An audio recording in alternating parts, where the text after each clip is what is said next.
deuxième partie, n'arrêtez jamais de croître et quel que soit ce qui vous arrive, cramponnez-vous. La croissance à avoir avec ces 4 domaines que je vous ai montrés, car Jésus croissait en stature, en sagesse et en grâce, devant Dieu et devant les hommes. Donc il y a les 4 points.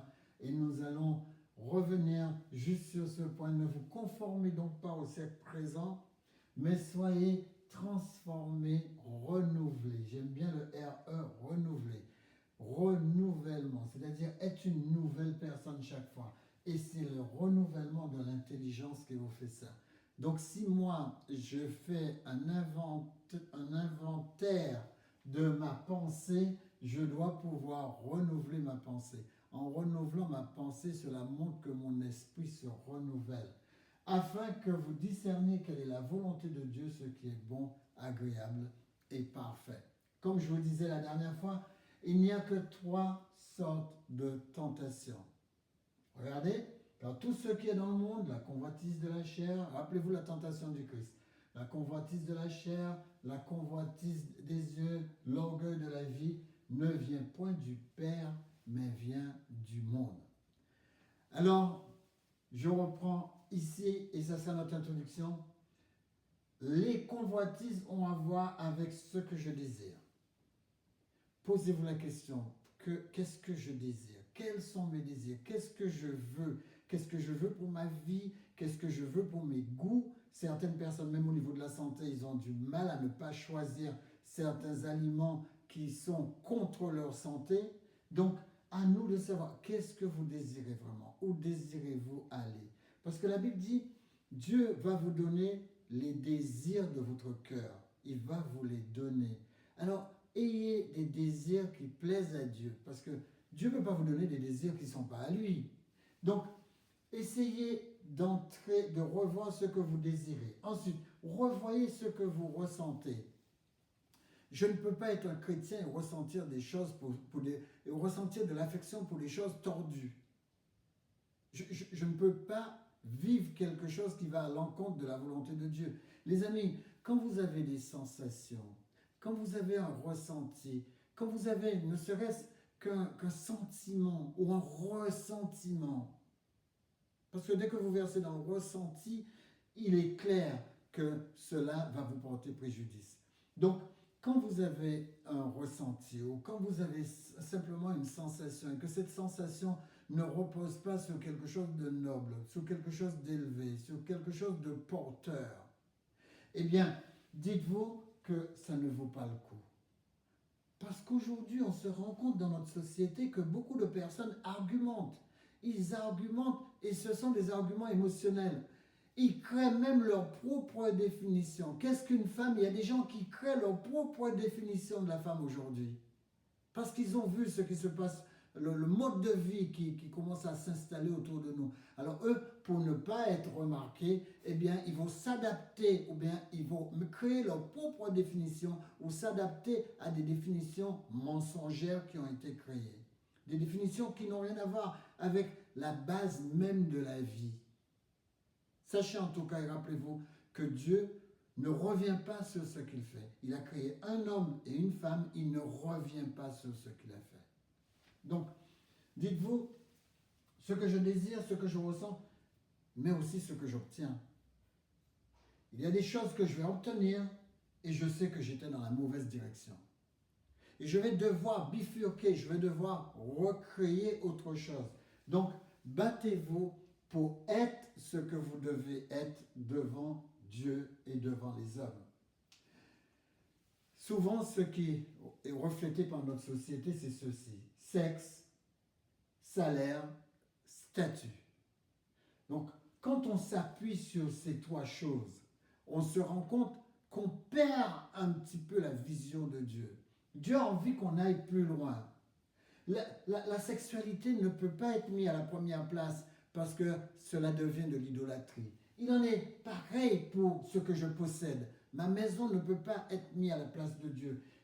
C'est pareil pour ma position. Je ne peux pas tenir des positions qui vont à l'encontre de la loi de Dieu. Je ne peux pas accepter des choses ou accepter même un positionnement ou accepter même un travail quelquefois. Moi, il y a quelque chose qui me dépasse.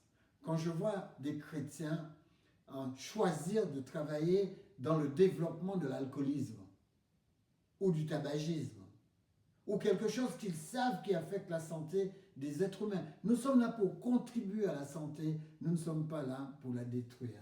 Parce que Dieu détruira ceux qui détruisent le corps, le corps qui est le temple de Dieu. Alors ensuite, passion, pourquoi? Les gens recherchent beaucoup le pouvoir. Et c'est vrai que le pouvoir, Dieu nous a dit, je vous le donne, je vous ai donné le pouvoir, Luc 10, verset 17. Le pouvoir, c'est quelque chose qui se partage, ce n'est pas quelque chose qui se monopolise. Les gens recherchent du prestige à travers leur salaire, à travers ce qu'ils gagnent. Mais nous ne sommes pas de cela. Dieu vous donnera en abondance si vous ne faites pas de cette abondance une arme pour aller à l'encontre du caractère qu'il voulait que vous ayez. Les amis, il faut avoir un caractère solide pour profiter des choses sans que les choses vous rendent esclaves. Et il en est pareil pour les positions, la popularité. Les gens aujourd'hui aiment la popularité. Regardez comment Internet explose. Des gens qui recherchent la popularité. Des gens sont prêts à faire n'importe quoi. J'ai vu une vidéo où quelqu'un disait à son ami, écoutez, je suis prêt à tuer quelqu'un si cela doit me donner de la notoriété, de la popularité. Vous voyez où les gens sont capables d'aller? Les amis, développer de bonnes attitudes, c'est ce que Dieu voudrait de chacun de nous. Développer de bonnes attitudes, parce qu'il est clair que les bonnes manières fabriquent l'individu. Les bonnes manières font l'homme. Il y a deux façons d'aider à croître. Aider les autres à croître par l'exemple. 1 Corinthiens 11, verset 25. Aider les autres à croître par l'exemple. Aider les autres à s'élever par l'exemple. Nous sommes un exemple pour les gens qui vivent autour de nous. C'est ainsi que nous allons les influencer et les attirer pour le royaume des cieux. Deuxièmement, Deutéronome 6, verset 6 à 7, en échangeant avec les gens, en conversant avec eux, c'est une manière de pouvoir les aider à développer de bonnes attitudes. Regardez le passage. Et ces commandements que je te donne aujourd'hui seront dans ton cœur. Regardez ce que Dieu dit. Seront dans ton cœur. Tu les inculqueras à tes enfants. Tu en parleras quand tu seras dans ta maison, quand tu iras en voyage, quand tu te coucheras et quand tu te lèveras. Dieu voudrait que les autres aient connaissance de ces règlements, de ces ordonnances, de ces préceptes. Il voulait, parce que c'est là la construction, le développement et l'épanouissement de leur vie. Les amis, battez-vous pour ne jamais critiquer les gens. Éphésiens 6, verset 4. Battez-vous pour ne jamais critiquer personne. La critique ne construit pas.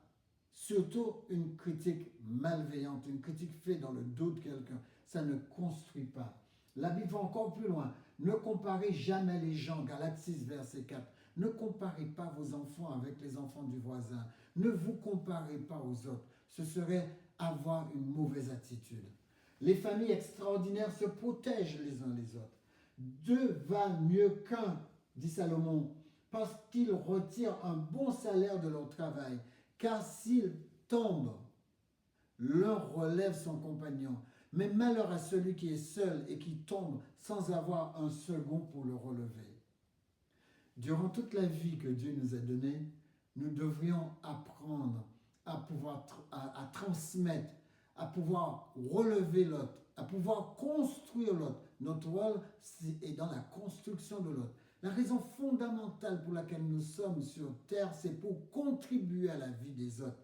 Ainsi, nous serons un instrument dans les mains de Dieu. Une personne qui ne contribue pas, c'est pourquoi je répète ça sans cesse, une personne qui ne contribue pas ne réussit pas sa vie. La réussite de ma vie, ce n'est pas seulement la réussite dans la vie. La réussite de ma vie, c'est devenir de plus en plus à l'image de Dieu. J'ai pas le choix. Vous voulez que Dieu puisse, quand il paraîtra, il dit, parce qu'il a fixé un jour, il jugera le monde selon sa justice. Le jour où il paraîtra, qu'est-ce que vous préférez? Être seul devant lui, avoir aucun petit copain qui puisse vous épauler, parce que seulement devant Dieu, vous n'aurez jamais le dernier mot?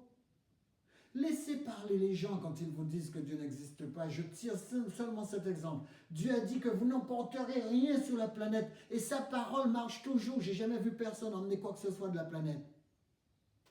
Ce qui me fait dire que je préfère être agréable à Dieu qu'aux hommes, comme le dit l'apôtre Paul. Les amis, les familles extraordinaires s'inquiètent les uns des autres. 1 Timothée 6, verset 18, dit « Recommande-leur de faire du bien, d'être riches en bonnes œuvres, d'avoir de la libéralité et de la générosité. » Voilà comment on aide. Pourquoi vous croyez que Dieu va vous donner des richesses? Pour pouvoir aider l'autre. L'apôtre Paul dit « Aidez l'autre de votre abondance. Aidez l'autre de votre surplus. » Il n'a pas dit « Aidez l'autre avec l'argent dont vous avez besoin. » Non. Il a dit que Dieu vous aidera à produire du surplus. Et c'est avec ce surplus que vous aiderez l'autre. Donc Dieu ne vous demande pas de vous mettre en difficulté. Dieu vous demande de faire ce qu'il vous a dit de faire. Et l'abondance sera dans votre vie. Et vous pourrez le représenter. Jamais Jésus n'a manqué d'argent. D'ailleurs, en Luc 8, à partir du verset 1, du verset 1 à 3, vous lisez que Jésus avait des sponsors. Il avait la femme de Chuja et d'autres filles, Marie, etc. D'autres maris, cite-t-il. Il dit que ces gens-là l'épaulaient de leurs biens. Jésus n'a jamais manqué de rien. Pourquoi est-ce que Dieu permettait que cette abondance vienne jusqu'à lui? C'est parce qu'il en avait besoin pour faire son ministère. Vous aussi, vous avez un ministère à faire. Le ministère, c'est contribuer à la vie des gens. Ne laissez personne tomber. Et pour cela, Dieu vous dit, je suis venu afin que mes brebis aient la vie et que mes brebis soient dans l'abondance. Je voulais faire une parenthèse là. Certaines personnes ont vraiment du mal avec l'argent. Je ne sais pas d'où ils tiennent leur définition de l'argent, mais l'apôtre Paul parle, il dit de ne pas tomber amoureux de l'argent, de ne pas avoir l'amour de l'argent. Mais on ne peut pas vivre sans argent parce que l'argent, c'est la récompense de Dieu. C'est Dieu qui nous a mis cet argent à notre disposition pour récompenser ceux qui vont faire sa volonté.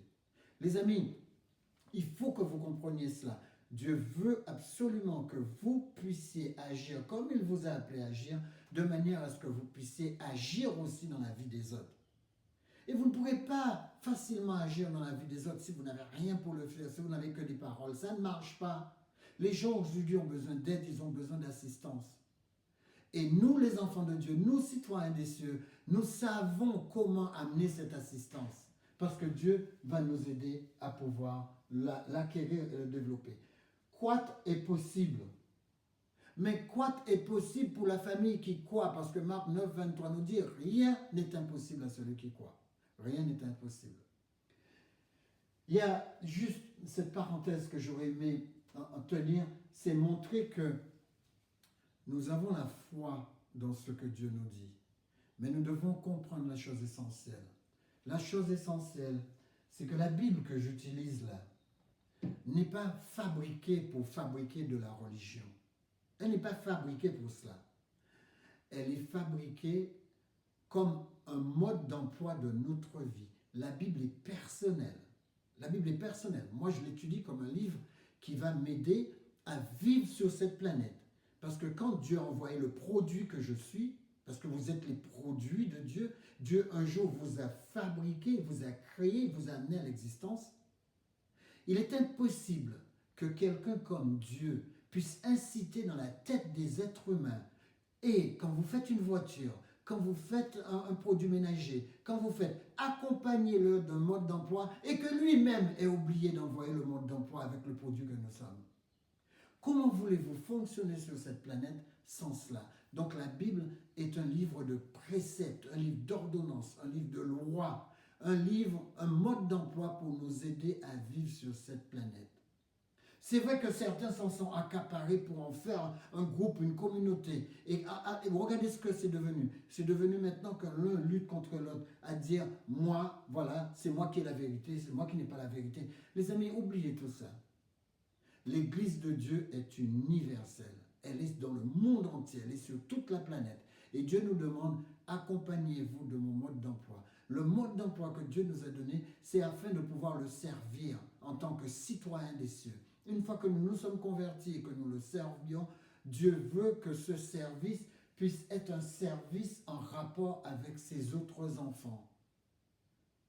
Il veut que nous puissions récupérer, influencer ces autres enfants. Donc, la première cible, c'est moi. Je dois être changé pour cela. Mon esprit doit être renouvelé. Je ne suis plus une personne qui suit un groupe ou une personne qui suit un certain nombre de choses que quelqu'un m'a enseigné. Mais je suis une personne qui pioche directement dans la connaissance de Dieu afin que ma vie soit une vie exemplaire. Voilà tout le processus. Dieu m'a créé, il a mis en moi des capacités, il m'a donné un livre d'accompagnement et ce livre d'accompagnement doit me permettre de pouvoir vivre la vie qu'il voulait que je vive. Les amis, rien n'est impossible pour celui qui croit. Si vous croyez, si vous vous accrochez à la parole de Dieu, eh bien les choses vont être complètement différentes. Le temps est à vous. Le temps est à vous 24 heures sur 24. Je vous ai enseigné comment faire et vous pouvez en faire une bonne gestion. Donc ce temps que Dieu a remis entre les mains, nous avons tous les mêmes 24 heures. Il y en a qui font des prouesses avec les 24 heures. Il y en a qui se développent avec les 24 heures, qui se développent de manière exponentielle avec les 24 heures. Il y en a qui n'en font rien. Et la Bible nous dit, Dieu a fixé un jour. Et quand il reviendra, il dira, qu'as-tu fait de ces petits, de tes frères, de tes sœurs? Qu'as-tu fait avec eux? C'est tout ce qui intéresse Dieu. Qu'as-tu fait à l'un de ces plus petits? Eh bien, ce que tu leur as fait, c'est ce que tu m'as fait. Tu les as négligés, eh bien, tu m'as négligé aussi. Alors, revoyez votre temps, revoyez votre planning, revoyez la gestion de votre vie, parce que Dieu compte sur vous. Si Dieu ne peut pas compter sur vous, vous ne pouvez pas être son ambassadeur. Que Dieu vous bénisse, que Dieu vous garde, que Dieu accentue ses faveurs envers vous et qu'il vous montre la voie. Que Dieu tourne vers vous son regard et qu'il optimise votre vision. Que Dieu développe vos projets et vos plans. Et rappelez-vous que tout est réalisable à celui qui croit parce que tout est possible à celui qui croit. Au nom de Jésus. Amen. Que Dieu vous bénisse. Que Dieu vous garde. Shalom. Nous nous retrouvons la semaine prochaine.